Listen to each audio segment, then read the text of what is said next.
नमस्ते भाई और बहनों, मेरा नाम अखिल त्रिपाठी है। मैं मोतीलाल नगर विकास समिति का जॉइंट ट्रेजरर हूँ। आज हम लोगों ने आज़ाद मैदान में धरना आंदोलन रखा है और इसमें काफ़ी लोगों का प्रतिसाद हमें लोगों को मुझे देख के लग रहा है कि यहाँ काफ़ी लोग यहाँ पे आए हुए हैं और मुझे देख के बहुत अच्छा भी लग रहा है कि हमारे शॉर्ट नोटिस पे इतने सारे लोग यहाँ पर आए, तो इसलिए बहुत सभी लोगों का धन्यवाद। और हमारे जो सचिव नीलेश प्रभु जी, हमारी पूरी मोतीलाल नगर विकास समिति की टीम, इन सभी लोगों ने बहुत मेहनत की है, बहुत अच्छे से इस आंदोलन को सफल किया है और उम्मीद करता हूँ आगे भी हम इसी तरह एकता बनाए रखेंगे। और अब मैं नीलेश जी से आग्रह करता हूँ कि इसके आगे की जो हमारी कार्रवाई है, हम क्या करने वाले हैं, हमारी क्या मांगे हैं, हम क्या चाहते हैं शासन से, वो आप सभी लोगों को बताइए। मैं नीलेश प्रभु जी का स्वागत करता हूँ। आइए नीलेश प्रभु जी। यहाँ पे अभी बहुत सारे लोग आने वाले हैं और शासन भी आएगा, शासन भी झुकेगा अगर आप उसको झुकाएंगे। हम आपके सामने जो पूरा विषय है वो रखेंगे।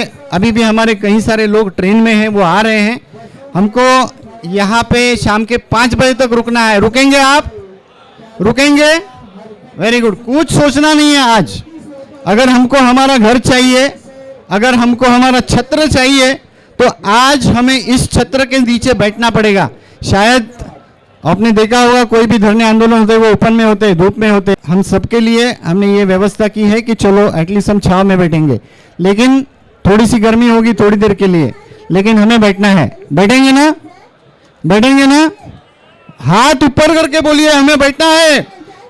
धन्यवाद साथियों। वैसे मैं तो हमेशा आपके पास आते रहता हूँ, लगभग रोज आपके पास आता हूँ, आपसे बातचीत करता हूँ। आज मेरे साथी लाल जी और अन्य साथियों ने जो बात कही है, हमारे जितेंद्र इंगले जी जो हर बार वो बहुत व्यस्त रहते हैं, बहुत बड़ा काम कर रहे हैं वो अपने यूनियन के लिए। क्रिकेट कोचिंग करते हैं, बच्चों को क्रिकेट सिखाते हैं, लेकिन ये सारी चीज़ में से भी वो हमेशा हमको मार्गदर्शन करते हैं। हमारे मोरे साहब यहाँ पे बैठे हैं। मैं जितने नाम अभी लूँ उतने काम है। हमारे साटम काका बैठे हैं, आप जरा उनकी उम्र देखिए, लेकिन साटम काका, मैं उनको हमेशा बोलता हूँ कि साटम काका आप आएंगे तो भी फ़ोन कर देना, मैं नीचे आ जाऊँगा ऑफिस में, आपको तकलीफ। वो बोलते हैं नीलेश मैं अभी वयस्क नहीं हुआ हूँ, और ये आपकी जो लड़ाई है वो लड़ने में मैं आज भी सक्षम हूँ। तो साथियों, आप सभी आज जो संख्या में यहाँ पे आए हैं और जो व्यक्ति हमें रोज़मर्रा की जो कामकाज रहते हैं, क्योंकि बहुत इसके लिए संघर्ष करना पड़ता है और इसमें उनका साथ होता है, हमेशा ये लोग हमारी हौसला अफजाई करते हैं। हमको कभी भी ये लोग निगेटिव नहीं होना देते, क्योंकि सबसे बड़ी इंपॉर्टेंट चीज़ ये है कि जिस दिन ऐसे लोग भी आते हैं जो कहते हैं अरे क्या होने वाला है। साथियों, हमारे पास पिछले 13 से 14 साल का एक्सपीरियंस है। बहुत तुरम खाना के गए यहाँ पे, बहुत गुलाटियाँ मार के गए, लेकिन आप सभी की एकता की वजह से, आप लोगों ने जो साथ दिया है, तन मन धन से सभी ने साथ दिया है, और उसी की वजह से हमें काम करने का हौसला मिलता है। कभी कभी ऐसा होता है कि लिटरली 15-15 दिन 20-20 दिन हम हमारे काम नहीं कर पाते। तकलीफ तो होती है, क्योंकि जब तक हमारा काम नहीं करेंगे तो पैसा कहाँ से आएगा, पेट पानी हमारा कैसे भरेगा। लेकिन ये सारी चिंता के ऊपर जो सबसे बड़ी चिंता है वो ये है कि हमारा हक का घर। आज क्यों लड़ रहे हैं हम? आज क्यों लड़ रहे हैं? क्योंकि 1961 में जब बहुत से लोग हमारे यहाँ पे आए, या उसके बाद जो लोग आए, अपने खून पसीने का पैसा यहाँ पे देके उन्होंने घर लिए। आज जो पुराने हमारे फैमिलीज है, एक फैमिली में मैं आपको बता दूं, सेक्रेटरी यहाँ पे बैठी हुई है मैडम, एक सोसाइटी में एक ऐसा घर है जहाँ पे एक घर में 40 लोग रहते हैं। कितने लोग हैं? 40 लोग हैं। 8 फैमिली यहाँ पे रहती है। अब ये हमें तभी पता चला जब माड़ा ने एक सर्वे किया था, सोशियो इकोनॉमिक सर्वे। ये सर्वे भी हम ही ने उनको इंसिस्ट किया था। अब ये सोशियो इकोनॉमिक सर्वे क्यों होता है? तो जब आप रीडेवलपमेंट के लिए जाते हैं तो वहाँ के जो लोग हैं उनकी आज की स्थिति क्या है। रीडेवलपमेंट का मतलब ये होता है कि जिस तरफ से आज हम हैं, हमारा जो रहन सहन का स्तर है वो उससे बढ़ना चाहिए, वो ऊपर जाना चाहिए। यहाँ पे हमारे शॉप ओनर्स रहेंगे या छोटे मोटे बिजनेस है, हमारे जो रेसिडेंट्स है वो कुछ छोटे मोटे बिजनेस करते हैं आगे के रूम में पीछे के, तो ये उनका जो स्तर है वो बढ़ना चाहिए। और ये बढ़ने के लिए वो क्या काम करते हैं या उनका घर कैसे चलता है ये जानना बहुत जरूरी होता है। इसके लिए हमने सरकार से कहा था आप सोशियो इकोनॉमिक सर्वे कीजिए, तभी सरकार मानती थी। जब ये सर्वे हुआ तब हमारे सामने इंफॉर्मेशन आई कि एक घर हमारा ऐसा है, ऐसे बहुत सारे घर है जहाँ पे एक से ज़्यादा फैमिली रहती है। इसीलिए यहाँ पे सारी मांगे हो रही थी, हमको इतना चाहिए उतना चाहिए, जिसका कोई बेस नहीं था। मोतीलाल नगर विकास समिति ये एकमात्र ऐसी संस्था है जिसे हम पहले से अभ्यास करते हैं। साथियों, आज भी अगर आप देखेंगे तो स्टेज पे अभी 2 वकील हैं। अभी थोड़ी देर पहले जो बोल के गए लालजी कुर्मी, ये भी एडवोकेट है, और भी नितिन गावरे, ये भी हमारे एडवोकेट हैं। तो ये जो हमारी पूरी टीम है साथियों, हम पढ़े लिखे लोग हैं, हम पढ़े लिखे लोग हैं। तो पढ़े लिखे होने के नाते हमारा ये कर्तव्य है कि आप तक जो भी बात हम लाए वो पूरे अभ्यास के साथ, जो अगर हम मांग की वो टिके। आज बोला जाता है कि यार ये इतना मांगते हैं, मिलने वाला है क्या, बस हक की बात मांगनी पड़ती है। अगर आप नहीं मांगोगे तो नहीं मिलेंगी।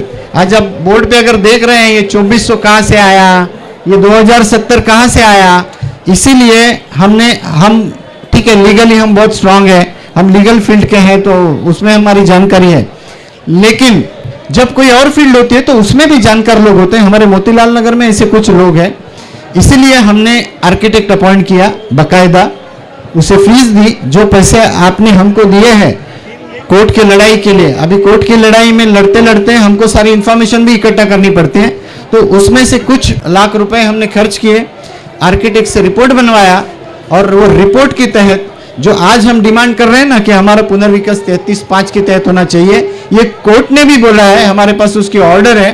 कोर्ट ने भी बोला है कि माडा ने ये प्रॉमिस किया है वकीलों के माध्यम से, मोतीलाल नगर का जो पुनर्विकास है वो 33(5) क्या है, तो जो हमारी पूरी मुंबई का डेवलपमेंट होता है, अलग अलग तरीके के घर होते हैं ना, SRA होती है, प्राइवेट घर होते हैं, पागड़ी सिस्टम, अभी जिनका मोर्चा यहाँ पे चल रहा था, पागड़ी सिस्टम होते हैं, तो हर एक का पुनर्विकास अलग अलग कायदे के कानून के तहत होता है। वैसे जो माडा की कॉलोनीज है उनका जो विकास है पुनर्विकास वो 33(5) के तहत होता है।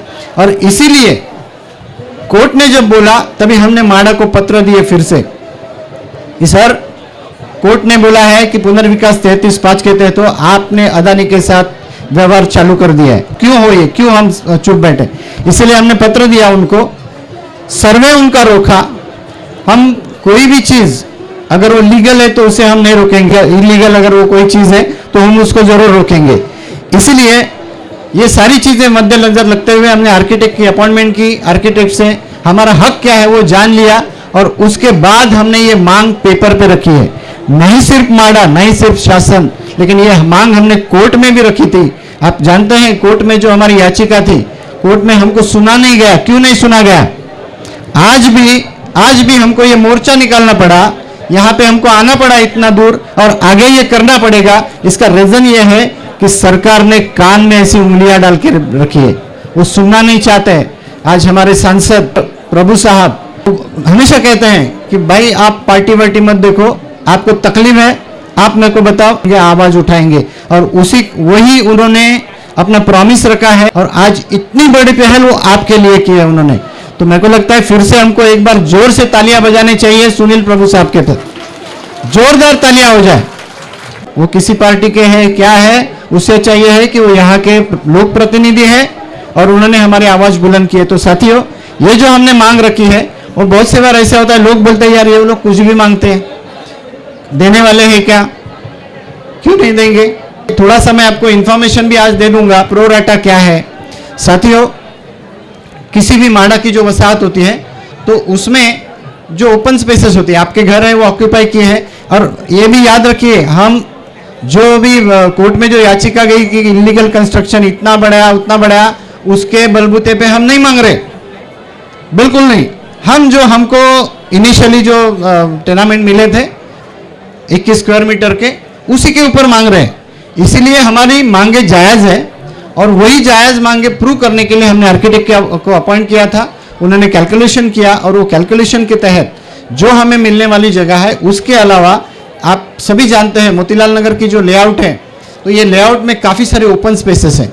यहाँ पे ग्राउंड्स है, गार्डन्स है, फिर स्कूल्स हैं, अन्य चीज़ें हैं, जिसके वजह से, और लोग बहुत कम है। 147 एकड़ में केवल और केवल हमारे 3700 लोग हैं। अभी इसकी जो ये जो ओपन स्पेसेस सारी होती है ना, तो इसमें से एक FSI निकलता है जिसका नाम है प्रो राटा FSI। अभी ये जो प्रो राटा FSI ये हमने कहीं से नहीं निकाला है कि भाई ये प्रो राटा, नहीं, ये माड़ा का जो लेआउट सैंक्शन होता है, तो वो सैंक्शन लेआउट का जो पेपर होता है उसमें साफ तौर पे लिखा है कि आपका प्रो राटा मोतीलाल नगर 1 नंबर का 4,17,000 स्क्वायर मीटर है। उसी के ऊपर एक जो पत्र उन्होंने दिया है, सैंक्शन लेटर जो रहता है, वो सैंक्शन लेटर में लिखा है कि ये जो प्रो राटा है, ये प्रो राटा एरिया सभी जितने भी ऑक्यूपेंट्स होंगे, यानी 3,700 लोग हैं हमारे, तो ये 3,700 लोगों में ये इक्वली बांटा जाना चाहिए। ये साफ तौर पे लिखा है, हमने कुछ नहीं किया है, हमने सिर्फ जो लिखा है उनके पेपर में, जो हमने RTI से निकाले है। ऐसा भी नहीं है कि कहीं से जेरोक्स उठा ली, RTI right to information act में हमने ये निकाले हैं, उसमें साफ तौर पे लिखा है। इसीलिए ये सारा कैलकुलेशन करके हमने उनके सामने रखा है। हमारी मांग इतनी थी सिर्फ कि आप हमारे साथ बैठो, ये कैलकुलेशन अगर गलत निकले तो हम इसे छोड़ देंगे। सही बात है, सही बात है। अगर ये गलत निकले तो हम छोड़ देंगे, लेकिन आप बैठने के लिए तैयार नहीं है, आपको मिलना नहीं है। उसका रीजन ये है कि इनको हम मिलने गए, बाहर हम जाके बैठते हैं और ये अंदर रहते हैं, लेकिन वो बुलाते नहीं हमको। सबको मिलेंगे, हमको बुलाते नहीं है। हम हर बार जाते हैं, हमारे पास ये पत्र है, हम जाते हैं, एक उनको पत्र देते कि हम यहाँ पे आए थे आपसे मिलने के लिए, आप हमसे मिले नहीं। और क्यों नहीं मिल रहे? क्योंकि ये जो प्रो राटा देना है ये जिम्मेदारी उनकी है। अब भी कुछ दिन पहले हमने उनको लेटर दिया है कि भाई ये जिम्मेदारी आपकी है, माड़ा ने जो भी डिसीजन लिया होगा, गवर्नमेंट ने जो भी डिसीजन लिया होगा, आपकी जिम्मेदारी है, आप इसे निभाएंगे, नहीं तो हम आपके घर पे आके बैठेंगे। और साथियों, पिछले 13 साल से जब हम लड़ रहे हैं, तो यकीन कीजिए मैं भी एक सामान्य रहवासी हूं आपके जैसा। हमने माड़ा के ऑफिसर को ये साफ जाके बोला है कि जिस दिन मेरा एक रहवासी अगर उसके आंखों में घर के लिए मैंने आंसू देखे, तो सब के सब आप जहां भी होंगे हम आपके घर में आके बैठ जाएंगे, हम आपके घर में बैठेंगे, क्योंकि उनके आंसू हम नहीं देख सकते हैं। हमने सिद्धार्थ नगर वालों के आंसू देखे, अब हम मोतीलाल नगर वालों के आंसू नहीं देखेंगे। और साथियों, मैं आपको प्रॉमिस करता हूं, आज 15 साल हमने अपने जिंदगी के दिया है एक लड़ाई के लिए, और आगे जितना चलना पड़े, जितना लड़ना पड़े, जब तक आप साथ में हैं हम लड़ते रहेंगे। और कोई भी निर्णय हो पहले आपके पास आएगा, जिस दिन आपकी सहमति बनेगी हम आगे जाएंगे। और ये जो हक का हमारा एरिया है, याद रखिए, आगे से मैं कहीं पे भी सुनना नहीं चाहता हूं कि भाई ये कुछ भी मांग रहे हैं, कैसे मिलने वाला है। नहीं, विरोधक जो बोलने वाले हैं उनको बोलने दो, लेकिन हम बात नहीं करेंगे, क्योंकि हम जानते हैं कि ये पेपर पे है, ये कायदे से है। क्यों हम 33/5 की घड़ी हम क्यों मांग कर रहे हैं? क्योंकि 33/5 ने आपको अधिकार दिए हैं, हमारी जो सहकारी संस्था है उनको अधिकार दिए हैं। अभी सरकार का प्रॉब्लम ऐसा हुआ है कि अगर कोर्ट का आदेश का पालन करके ये 33/5 में आते हैं, तो इनको सबसे पहले तो सबसे सहमति लेनी पड़ेगी। आपकी जो सहकारी संस्था है उनसे उनको सहमति लेनी पड़ेगी। बिना सहमति के ये रीडेवलपमेंट का प्रोसेस नहीं कर सकते, तो इनको वो सहमति लेनी नहीं है, लेकिन उनको रीडेवलपमेंट करना है। लोग क्या चाहते हैं वो नहीं देखना है, इनको रीडेवलपमेंट करना है। वो रीडेवलपमेंट किसका कर रहे हैं? अदानी का कर रहे हैं, बिल्डरों का कर रहे हैं, हमारा क्या? सीधे सीधे इन्होंने कुछ कैलकुलेशन नहीं किया, कुछ नहीं किया, एक बैठे एक दिन और इन्होंने GR निकाला कि आपको 1600 बिल्टअप मिलेगा। बिल्टअप ये कॉन्सेप्ट अभी नहीं है, लेकिन हमारे GR में क्या लिखा है? बिल्टअप 33/5। साथियों, आज इस मौके पे मैं ये भी आपको बताना चाहूंगा, 2013 में DCPR फिर से बनाया गया। ये जो कानून होते हैं उसमें बदलाव आते रहते हैं। वैसे DCPR अभी जो बना है वो 2034 तक चलेगा। तो ये DCPR बेसिकली इसी के अंडर हमारी जो पूरे मुंबई सिटी है, मुंबई शहर है, उसकी रीडेवलपमेंट कैसी होनी चाहिए, एक आराखड़ा है। तो इसी के तहत ये DCPR के तहत ये 33/5 आता है। और ये 33/5 के साथ साथ और एक चीज आती है जिसे जो हमारी सहकारी संस्था है, कोऑपरेटिव सोसाइटीज़ है, उनको फॉलो करना मैंडेटरी है। वो ऐसा है कि अगर समझो आप लोगों के पास गए, हमको कंसेंट चाहिए, अब ये कंसेंट लेने के लिए हमको क्या करना पड़ेगा कि हमारी सहकारी संस्था है, वो सहकारी संस्था की एक एसजीएम बुलानी पड़ेगी, स्पेशल जनरल मीटिंग। वो एसजीएम में हमको रिजोल्यूशन पास करना पड़ेगा कि हमको रीडेवलपमेंट में जाना है। अगर रीडेवलपमेंट जाना है तो इसके लिए सबका कंसेंट जरूरी है। तो कंसेंट के लिए, उसके लिए फिर डिप्टी रजिस्ट्रार को हम लोगों को एप्लीकेशन देना पड़ता है कि हम रीडेवलपमेंट के जा रहे हैं, और ये रीडेवलपमेंट हमारा 79 के तहत करने के लिए हमको वहाँ पे उनको लेटर देना पड़ता है, उनके पास रिकॉर्ड करना पड़ता है। ये होने के बाद वो आएंगे, उसकी फोटोग्राफी होगी, वीडियोग्राफी होगी और कंसेंट साइन होंगे। तो ये कुछ भी प्रोसेस हुआ नहीं है। अब इसका रीजन ये है कि शासन ने खुद लिखा है कि ये 79 ये क्यों चाहिए, क्योंकि अगर ट्रांसपेरेंसी रहेगी तो रीडेवलपमेंट में बाधा नहीं आती। तो कहाँ है ट्रांसपेरेंसी? वही तो हम मांग रहे हैं, वही तो मांग रहे हैं ना हम, कि हमारे लोगों को कॉन्फिडेंस में लो, उनका कंसेंट लो, लेकिन उनको नहीं लेना है। साथियों, कुछ 2-3 साल पहले जब कोर्ट में एक जस्टिस थे, जस्टिस कुलकर्णी, इन्होंने साफ तौर पे माड़ा को बोला कि where is consent of your people. तो माड़ा ने बोला हमारे पास नहीं है, कंसेंट नहीं है, forget it, go get the consent first, जाओ पहले कंसेंट लेके आओ। अभी कोर्ट ने बहुत से बार हमको सपोर्ट भी किया है, सो कोर्ट ने बोला कि जाओ लेके आओ, तभी इन्होंने फोन करना चालू कर दिया। तो मेरे पास भी फोन आ गया, बोले आप सीओ हमारे बात करना चाहते हैं। हमने कहा भाई पहला तो लेटर दो, अगर आपको बात करनी है तो हम आएंगे और बात करेंगे, लेकिन उसके पहले हमने जो बातें आपको लिख के दी है उस पर गौर कीजिए, क्योंकि जो हमने डिमांड दी थी वो आप लोगों से पूछ के ही हमने डिमांड बनाई थी, और वो पूरा का पूरा 8 पेज का एक लेटर हमने सीओ को, वीपी को, सबको दिया था। तो हमने उनसे आग्रह किया हम बात जरूर करेंगे, पहले जो लिखित स्वरूप में दिया है उस पर बात करो। तो बोले नहीं सर, हमको वो कंसेंट चाहिए। हमने बोला ऐसा कंसेंट हम दे नहीं सकते।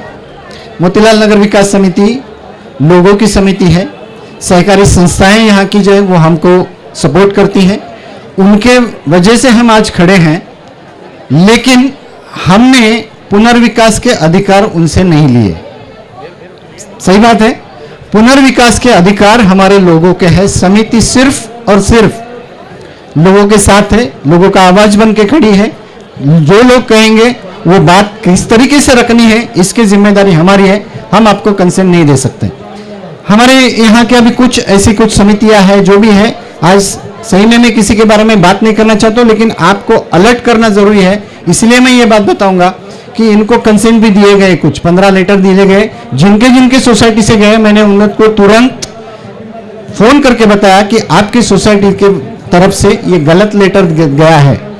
अभी इसका आवाज उठने के बाद मेरे खिलाफ भी पुलिस स्टेशन में कंप्लेंट हो गई, मेरे खिलाफ भी हो गई, लेकिन हम नहीं डरते। अभी रिसेंटली भी एक हो गई, नहीं डरते हम, क्योंकि हम जब तक कुछ बुरा चीज नहीं करते हमारा कोई कुछ नहीं बिगाड़ सकता। तो जितनी कंप्लेंट तुमको करनी है, जो करना है करो, लेकिन हम लोगों के साथ रहेंगे। तो हमने बोला कि भाई हम ऐसा कंसेंट इस तरीके से नहीं देंगे, और हमने कंसेंट इनको नहीं दिया, क्योंकि हमारे पास वो पावर ही नहीं है सर।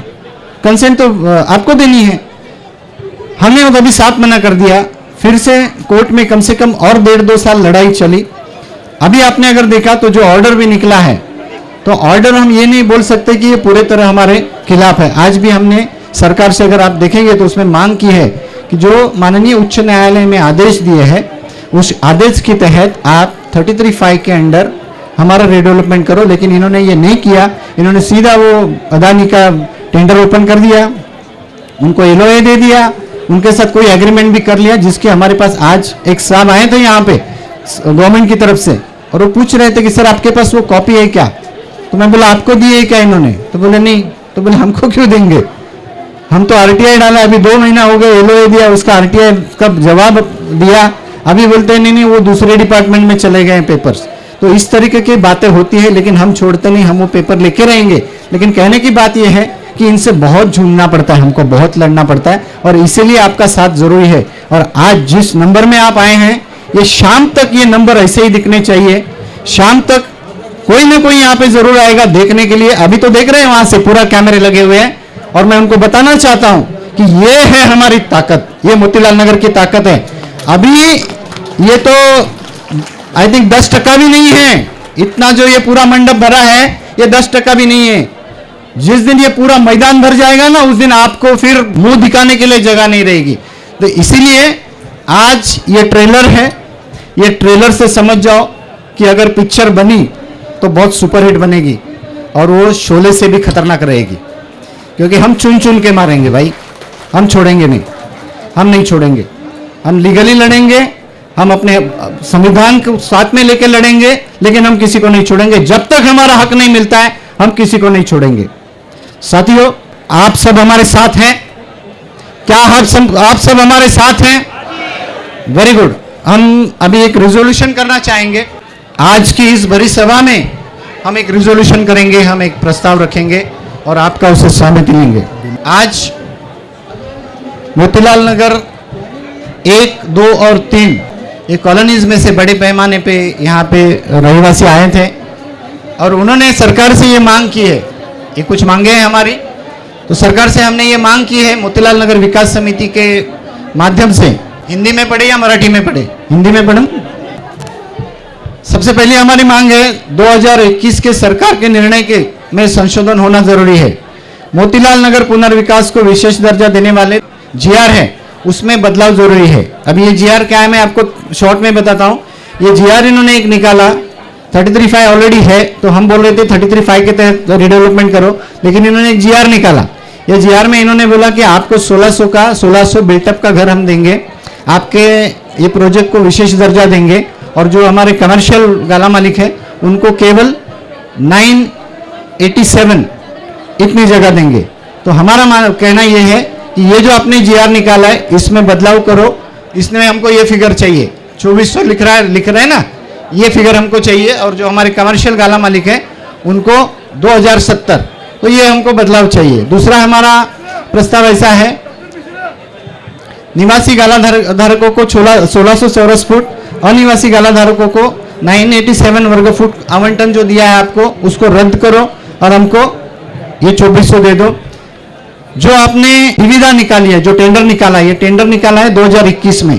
साथियों, ये टेंडर में बहुत घोटाले हैं और ये हर घोटाला हमने पूरे एविडेंस के साथ शासन के पास रखा है। इतना ही नहीं, ईडी सीबीआई के पास गया हुआ है, लेकिन इस पे एक्शन नहीं हो रही। तो अभी हम शासन को बता रहे हैं कि ये जो निविदा है जिसमें कई सारी गड़बड़ियां हैं इसको रद्द किया जाए। अदानी समूह के साथ जो अपने अभी रिसेंटली जो समझौता किया है इसमें हमारा कहीं पे भी हमको साथ में नहीं लिया है, तो आप ये डायरेक्ट जाके कहीं ये सब समझौते जो कर लेते हैं ये हमको मान्य नहीं है। क्या हम मान्य करेंगे? इसको नहीं करेंगे, तो हमको ये मान्य नहीं, इसे भी रद्द किया जाए। नई पुनर्विकास प्रक्रिया सुधारित धोरण के अनुसार मोतीलाल नगर की पुनर्विकास प्रक्रिया है। मोतीलाल नगर का पुनर्विकास उच्च न्यायालय के आदेशों के अनुसार 33(5) के तहत किया जाए। ठीक है, मंजूर है?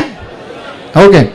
सरकारी निर्देशों का पालन यानी 79A, जिसमें मैंने अभी बताया कि 79A के तहत इसमें जो हमारी कोऑपरेटिव सोसाइटीज है इनको कई सारे अधिकार जाते हैं, इनसे कंसेंट लिया जाता है। साथियों, हमारे शिवा दादा यहाँ पे पधारे हैं। शिवा दादा का जोरदार एक बार स्वागत कीजिए। शिवा दादा, आज गोरेगांव से सुबह उनका फोन आया था और बोले नीलेश भाई मैं थोड़ा सा लेट आऊँगा।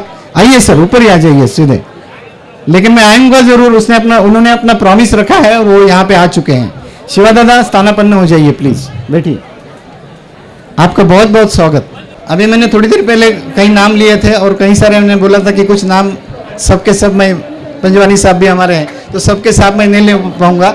लेकिन साथियों, ये सारा जब तामझाम हम करते हैं ना तो उसमें खर्चा भी बहुत आता है, तो हर बार हमारा मजबूरी रहता है कि हम वो अपने अकाउंट से खर्चा नहीं कर पाते हैं। तो तभी कुछ बड़े जब प्रोग्राम करने के रहते हैं तो हमारे कुछ रहवासी हैं जिनके पास अपने खुद के कुछ साधन हैं, तो वो साधन का वो बोलते कि भाई आप आ जाओ और ये यूज़ कर लीजिए। वैसे पिछली बार जब हमने आर्किटेक्ट अपॉइंट किया था और उनका प्रेजेंटेशन रखा था 33(5) के तहत, तो शिवा भाई से हमारी बात चल रही थी। शिवा भाई को जब हमने बोला कि भाई ऐसा ऐसा है, हमको हॉल बुक करना पड़ेगा, क्यों जाता है इधर उधर, ये है ना, ये तेरा ही है, ये मोतीलाल नगर का ही है, इधर कर लो। और ये जिस अधिकार से उन्होंने बोला, हम एक बात भी नहीं कह पाए उसके ऊपर, क्योंकि साथियों मैं आपको बताना चाहूँगा, इतना बड़ा हॉल जिसकी अगर एसी भी चलती है बिल उसका लाखों में आता है। तो ये सारा चीज भूलकर शिवा दादा ने 2 मिनट भी विलंब नहीं किया और बोला तू इधर कर नीलेश। ये जब अधिकारवाणी आती है तब लड़ने का दिल करता है, तभी हौसले बढ़ते हैं। इसलिए शिवा दादा आपका बहुत बहुत धन्यवाद। आज आप यहाँ तक इतना दूर आए अपना काम धंधा छोड़कर, इसलिए भी आपका बहुत बहुत यानी धन्यवाद करना। कभी कभी ऐसा लगता है कि अपने लोगों का धन्यवाद क्या करना, लेकिन किस शब्द में हम उसको प्रकट करें। तो साथियों आगे चलते हैं हम। अगला रिजोल्यूशन, पुनर्विकास में मोतीलाल नगर के लिए कितना एफएस है और कितना प्रोराटा एफएसआई दिया जाएगा, इसकी जानकारी पारदर्शिता से दी जाए। मैंने अभी थोड़ी देर पहले प्रोराटा की बात की थी, हम वही कर रहे हैं कि आप अगर बोल रहे हैं कि इतना हमको देना है तो कैलकुलेशन करके दीजिए ना, लोगों को भी समझने दो हमको क्या मिला है, कहाँ से मिला है। तो यही हमारी मांग है, मास्टर प्लान का सादरीकरण किया जाए।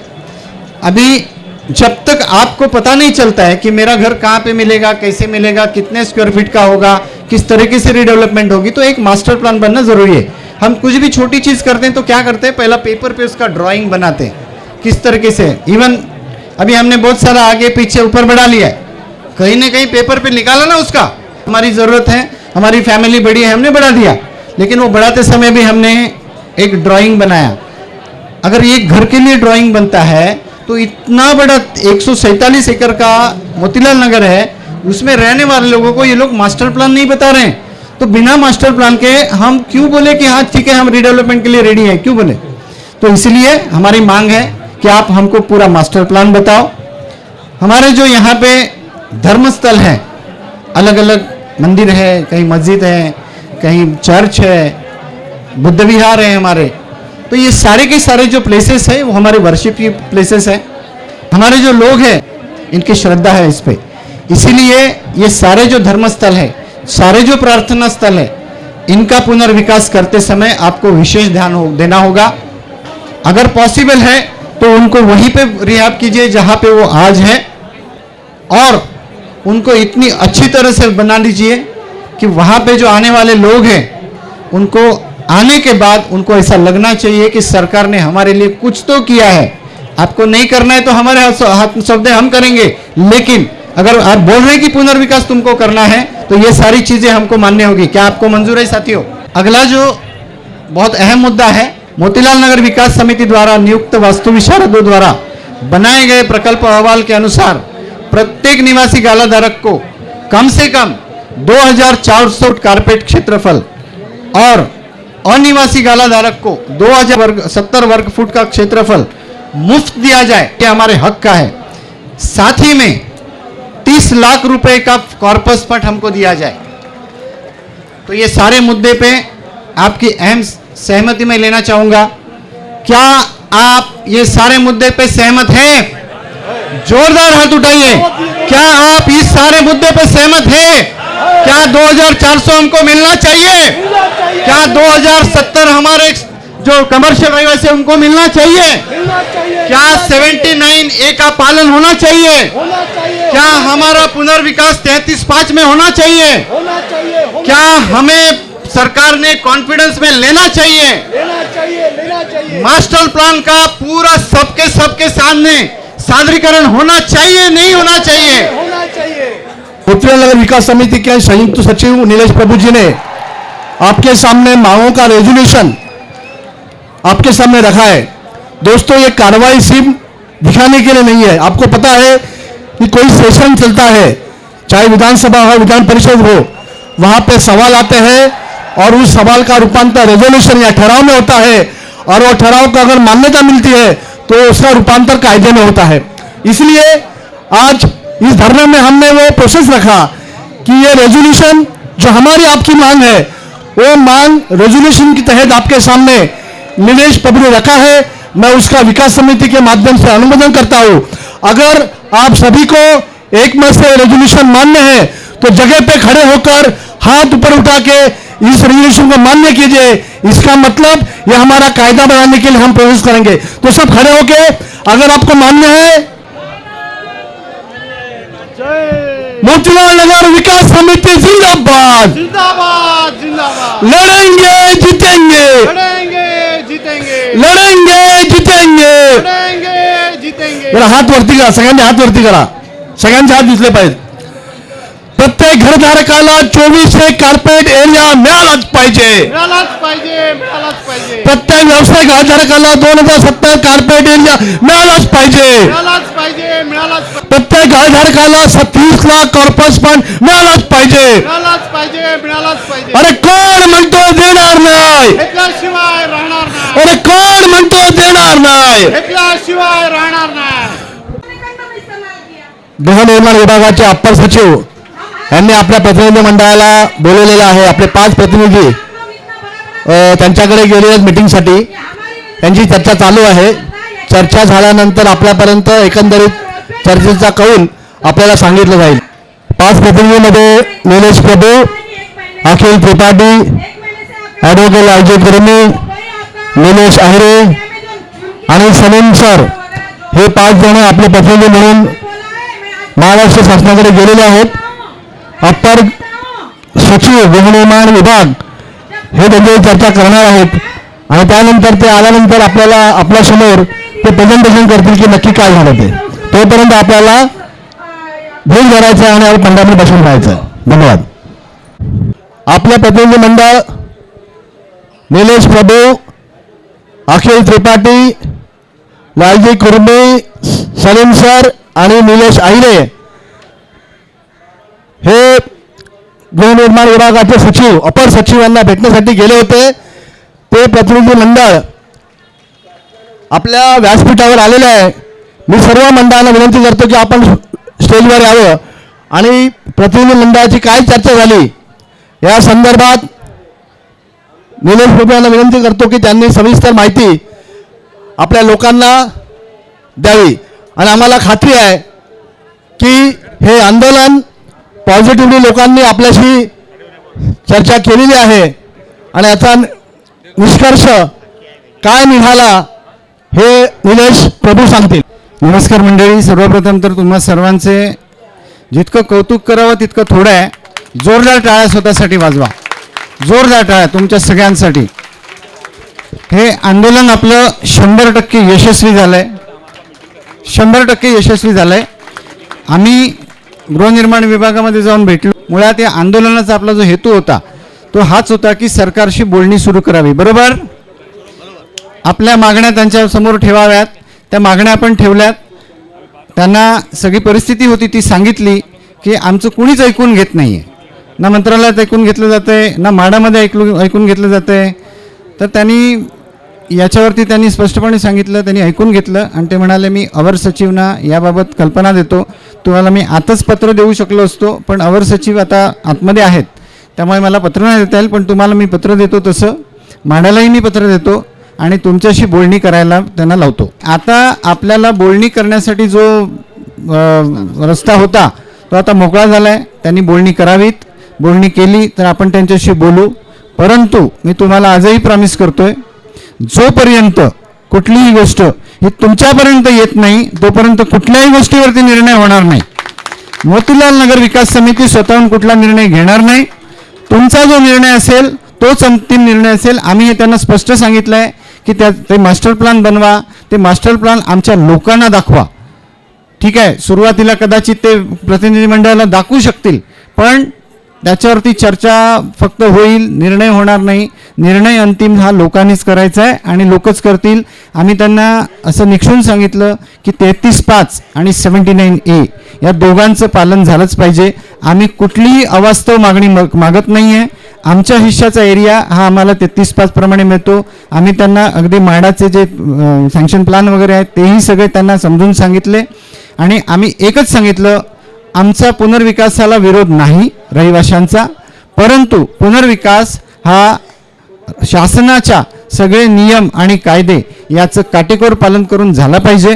आमच्या रहिवाशांचा जो हक्क आहे तो त्यांना मिळाला पाहिजे. केवळ तुम्हाला 234 एरिया दिलाय म्हणून आम्ही एवढाच देतोय हे चालणार नाही. तुम्ही बसा, कॅल्क्युलेशन करा. आम्ही आर्किटेक्टचा रिपोर्ट काढलेला आहे. तो रिपोर्ट तुमचा आर्किटेक्ट सोबत बसवा, त्याच्यावरती चर्चा करा. चुकीचा निघाला तर आम्ही जबाबदारी घेऊ पण तुमचा जर चुकीचा निघाला तर तुम्ही आम्हाला तेवढी जागा दिली पाहिजे. त्यामुळे मंडळी हे आपलं आंदोलन सक्सेस झालंय. परंतु याच्या पुढे जसं मगाशी करंजीकर सरांनी म्हटलं होतं तसं आपल्याला सतत तयार राहावं लागणार आहे. याहीपेक्षा मोठी आपली ताकद दाखवायला लागणार. हा एक स्टेप झाली आहे ही, अजून आपल्याला बऱ्याच लढाई करायच्या आहेत आणि त्या कराव्या लागतील. जेव्हा जेव्हा आम्ही आव्हान करू तेव्हा आपण जमूया आणि अशाच पद्धतीने आपली ताकद दाखवूया. जोपर्यंत ही आम्ही ताकद आपण दाखवत नाही राहणार तोपर्यंत सरकारचं डोकं ठिकाण्यावर येणार नाही. पण सरकारचं डोकं ठिकाणावर आणण्यासाठी आपली ही जी लोकशक्ती आहे ही अशीच राहिली पाहिजे. आज 6 वाजलेत तरी इतक्या मोठ्या संख्येने तुम्ही इथे उपस्थित आहेत. Hats off to you. म्हणजे तुम्हाला साक्षात दंडवत घालावं असं वाटतोय.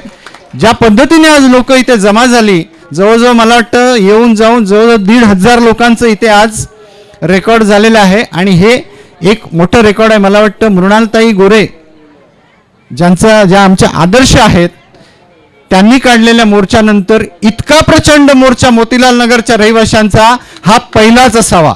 त्यामुळे तुम्हा सगळ्यांचे धन्यवाद. हे सगळं श्रेय तुमचं आहे. आमची जी पूर्ण टीम आहे या टीमने केवळ 4 दिवसामध्ये हे शक्य करून दाखवलंय. त्यामुळे त्यांच्यासाठी पण एकदा जोरदार टाळ्या होऊ द्या. कारण आम्ही शेवटी तुमच्यातलेच आहोत. याच खुर्च्यांवर बसणारे आम्ही आहोत, तुमच्यासोबतच आहोत. त्यामुळे आम्हालाही थोडं कौतुक तुमचं लागतंच. धन्यवाद. जय हिंद, जय महाराष्ट्र.